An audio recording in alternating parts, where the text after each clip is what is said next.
नमस्कार विद्यार्थी मित्रांनो, यशाचा राजमार्गामध्ये तुमचे सहर्ष स्वागत आहे. आज आपण वनरक्षक भरतीबद्दल माहिती घेणार आहोत. जर आता तुम्ही बघितलं असेल ते स्थगिती 5 डिसेंबरपर्यंत होती, तर ती आता स्थगिती पुढे गेलेली आहे. त्याचबरोबर जी आपण वनरक्षक भरती प्रक्रिया जी आहे ती आपण पूर्णपणे ह्या व्हिडिओमध्ये समजून घेणार आहेत. त्याचबरोबर जे मुलांनी काही प्रश्न विचारले होते ते आपण आता इथे डिस्कस करणार. तर मुलांचे प्रश्न असे होते की स्थगिती कधीपर्यंत आहे. त्याचबरोबर दुसरा प्रश्न होता वनरक्षक भरती लेखी निकाल कधी लागेल.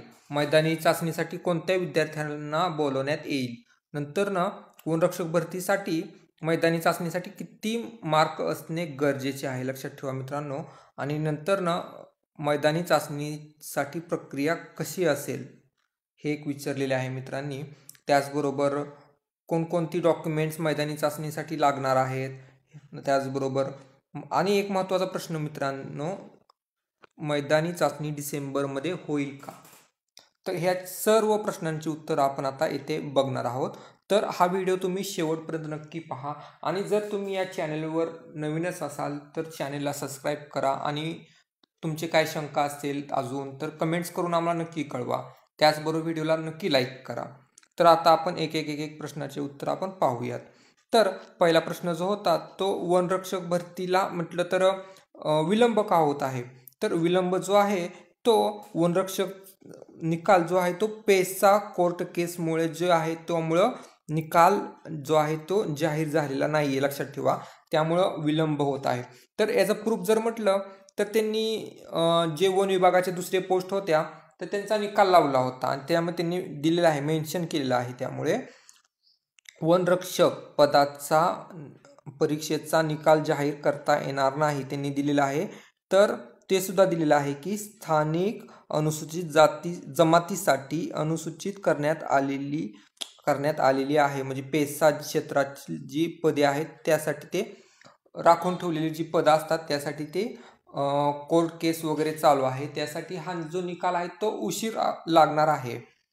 आणि जर पुढचा प्रश्न बघितला तुम्ही तर स्थगिती कधीपर्यंत असेल. तर तुम्हाला माहितीच आहे की 5 डिसेंबरपर्यंत स्थगिती होती. पण 5 डिसेंबरला आसाममधली एक केस आहे रॅक नावाची. तर त्यामुळे आपल्या महाराष्ट्रातील केस जी आहे पेसाची त्यामुळे टाईम मिळालाच नाही त्यांना.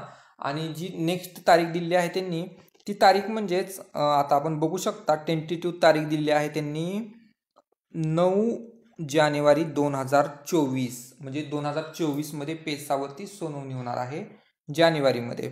तर आता तोपर्यंत पेसाचा निर्णय वगैरे आहे तो येणारच नाही आहे. 9 जानेवारीलाच काय आहे ते आपल्याला व्यवस्थित समजेल. परंतु आता तुम्हाला माहितीच असेल की तलाठी भरतीचा निकाल लागलेला आहे. आता तुम्ही बघू शकता की प्रश्न असा आहे की वनरक्षक भरतीचा लेखी निकाल कधी लागेल. तर येत्या 2 आठवड्यामध्ये कधीही लागू शकतो, पेसा जिल्हा सोडून. लक्षात ठेवा मित्रांनो, पेसा जो विभाग आहे जिल्हा आहे तो विभाग सोडून कधीही दुसऱ्या जिल्ह्यांचा कधीही निकाल लागू शकतो. जसा तलाठी भरतीने जो निकाल लागला होता तसाच म्हणजे तलाठी भरतीचा निकाल लागलेला आहे. निकाल म्हणजेच निकाल म्हणता येत नाही, आपली अंतिम उत्तर तालिका जी आलेली आहे. तर तसाच त्याप्रमाणेच वनरक्षक भरतीचं जे एक्झाम झाली होती त्याचा लेखी निकाल जो आहे तो जाहीर करू शकतात. आता तर तुम्ही म्हणसाल की मैदानी चाचणीसाठी कोणत्या विद्यार्थ्यांना बोलवण्यात येईल. तर आता बघू शकता तुम्ही, याचाही आपण एक प्रूफ देऊयात. तर जे वन विभागाची परीक्षा झाली तर त्याच्यामध्ये तुम्ही बघितलं असेल की जे लघुलेखक आहेत किंवा कनिष्ठ अभियंता आहेत त्यांनी काय दिलेलं आहे की 45% जास्त गुण असलेल्या उमेदवारांनी कागदपत्र तपासणी व व्यावसायिक चाचणीसाठी म्हणजे तयार राहायचं आहे त्यांनी. आणि जर तुम्ही कनिष्ठ अभियंता बघितलं तर 45% जास्त गुण असलेल्या उमेदवारांनी कागदपत्र तपासणीसाठी तयार राहायचं आहे. तर त्याचप्रमाणे आपल्या वनरक्षक भरतीला सुद्धा तीच प्रोसेस लागू होण्याची दाट शक्यता आहे. तर त्यांनी म्हणजे आपण लिहिलेलं आहे यामध्ये की वनरक्षक भरतीचा निकाल जो आहे तो जर यानुसार असेल तर वनरक्षक भरतीला 45% जास्त गुण असलेल्या विद्यार्थ्यांची पहिल्यांदा कागदपत्र तपासणी होईल व त्यानंतर लेखी परीक्षा व मैदानी चाचणी यांचे एकत्रित गुण करून सर्वसाधारण गुणवत्ता यादी लागणार आहे. म्हणजेच आधी तुमचे लेखीचे मार्क पुन्हा मैदानी चाचणी होणार, मैदानी चाचणीचे मग त्यांचे मार्क जे दोघांचे मिळून जे होतील म्हणजे त्यांची बेरीज त्यांच्यानुसार मग सर्वसाधारण लिस्ट लागणार आहे. आता तुम्ही म्हणसाल की मैदानी चाचणीसाठी काय काय वगैरे आहे वगैरे, तर आपण तेही बघूयात. तर त्याआधी आपण एक बघूयात की वनरक्षक भरतीची मैदानी चाचणीसाठी किती मार्क असणे गरजेचे आहेत. तर तुम्हाला माहितीच आहे की आता 45% 100 पैकी पेपर नव्हता हा, आपला 120 पैकी पेपर होता. तर 120 पैकी जर 45% म्हटलं तर जवळपास 54 मार्क होतात, लक्षात ठेवा. आणि जर आपण ग्राउंडमध्ये बघितलं तर 80 मार्क पडले तर 134 मार्क पडणारच आहेत तुम्हाला, कारण की 80 पेक्षा तर जास्त मार्क पडणार नाही. तर ज्यांना 54 मार्क आहेत त्यांना 80 पैकी 80 मार्क पाडणे गरजेचे आहेत. त्याचबरोबर ज्यांना 80 मार्क आहेत त्यांनी जर 80 पैकी 80 मार्क मिळवले आपल्याला ग्राउंडवरती तर 160 मार्क होणार आहेत. लक्षात ठेवा, यानुसार आपण ग्राउंडची तयारी करणे किती महत्त्वाचे आहे आता तुम्हाला समजले असेल.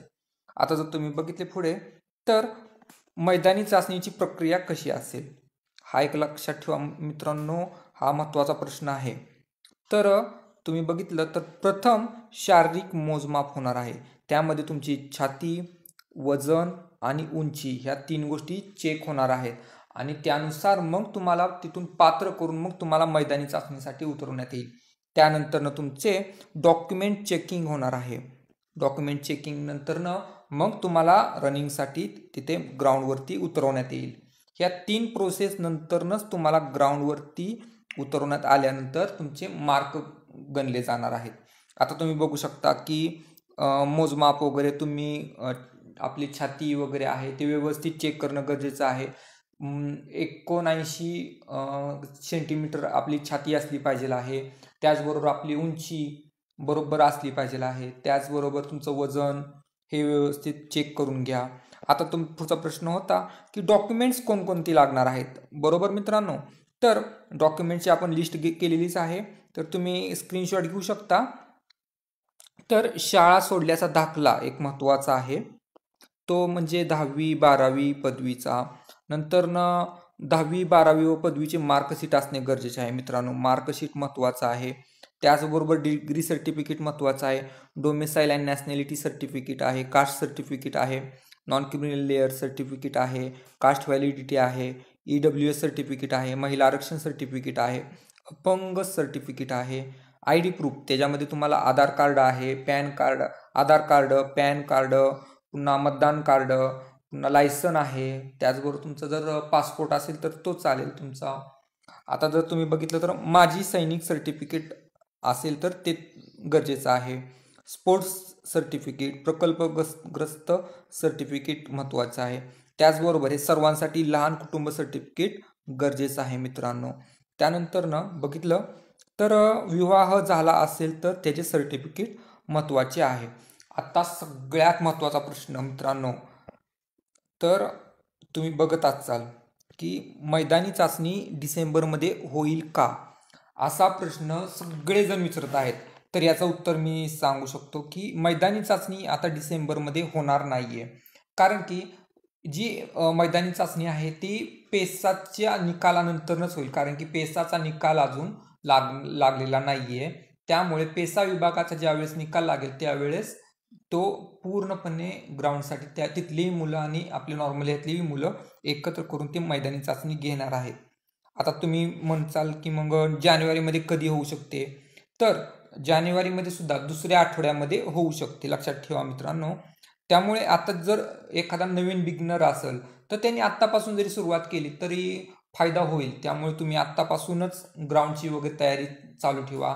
तुम्ही आता एक व्यवस्थित शेड्यूल तयार करा, त्याच्यामध्ये तुम्ही मॉर्निंगचे शेड्यूल, पुन्हा इव्हिनिंगचे शेड्यूल व्यवस्थित करा, नंतर डाएटचं शेड्यूल व्यवस्थित करा. मॉर्निंगला लवकर उठून तुम्ही रनिंगला जाणं गरजेचं आहे, इव्हिनिंगला सुद्धा रनिंग करणं गरजेचं आहे. डाएटमध्ये तुम्ही म्हटले तर आपले कडधान्य जे आहे ते मोड आलेले कडधान्य खाणे गरजेचे आहे. त्याचबरोबर तुम्ही जर नॉनव्हेज वगैरे खात असाल तर त्यामध्ये प्रोटीन्स वगैरे घेणं गरजेचं आहे. त्याचबरोबर महत्त्वाचं एक म्हणजे तुम्ही रनिंग करताना शूज कोणते वापरता ह्याकडे तुम्ही व्यवस्थित लक्ष दिले पाहिजे आहेत. आणि जर तुमचे अजून याच्या व्यतिरिक्त अजून काही डाऊट्स वगैरे असतील तर आम्हाला नक्की विचारा, आम्ही तुमच्यासोबत आहोतच. त्याचबरोबर तुम्हाला हा व्हिडिओ कसा वाटला आम्हाला कमेंट्स करून नक्की कळवा. जय हिंद.